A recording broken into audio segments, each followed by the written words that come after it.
हकीम मोहम्मद रियाज अब्दुल्ला दुआहा ने तो सब दोस्तों को सलाम अर्ज करता जी। अस्सलाम वालेकुम वरहमतुल्लाहि वबरकातुहू। दोस्तों अज का नुस्खा तुहानूं लगी है दसन। एक असीं मंजन तैयार करने आ। मंजन उन्हां लोकां वास्ते जिहड़े पान खा खा के या पान पराग खा खा के दंद इस तरह हो जाते हैं जो करेड़ा लग गया, चोखा सारा करेड़ा लग गया, वो लैंदे ही नहीं, दंद खराब हो गए न। वो कर्मा लियो दंद गए तो जायका गया। दंदां दा तुसीं बिलखसूस तुसीं ध्यान करो यारा, दंद टुर जान तो दूजे लवाइए तो फिर उस असल तो नकल के भी फर्क तो जमीन आसमान दा ना। लिहाजा उस तो बचन वास्ते असीं ये जनाब मंजन तैयार करने आ। इस दुआखाने का मेरा मंजन है जी। यह मंजन की डब्बी होंदी है।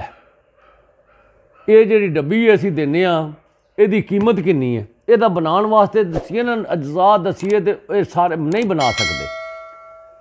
ये एवं गल्लां झूठ के फलाने ने बना लिया, फलाने बना लिया, कई मंजन मिलते हैं, लेकिन नहीं अल्लाह के हुक्म के नाल दुआ मंजन काम ना करे तो फिर गल आन के करो, फिर लामा भी तुहाडा बनदा ना देना। सुबह तो शाम मंजन मारो उंगली दे नाल, मूँह खोल के रखो, थले थले मूँह करके रखना है, मारी आवो मंजन। अल्लाह के हुक्म के नाल पहले दिन ही मारन दे नाल ना तुहाडे दंद साफ हो जाएंगे, दंद चिट्टे होने शुरू हो जाएंगे तुहाडे। ते जिस वेले करेड़ा बहुत जम गया वह एक हफ्ता तुसीं रोज़ मारना है सुबह तो शाम। अल्लाह के हुक्म नाल दंद इस तरह होणगे जी बच्चे के दंद अजे पैदा होया इस तरह चमकते होणगे दंद तुहाडे। तो यारा बंदियां विच बवीए ना, जिसले परे पंचायतां च बवीए, बंदियां विच बवीए, मजलसां च बवीए, यारां दोस्तां च बहन का स्वाद तां ही होंदा मूँह च बो भी ना आवे, बगलगन ना होवे, ये सफाई होवे, दंद सोहने चिट्टे होवन। कोई बंदा आखे लै भी कोई बंदा रोज़ दंदां की सफाई करदा।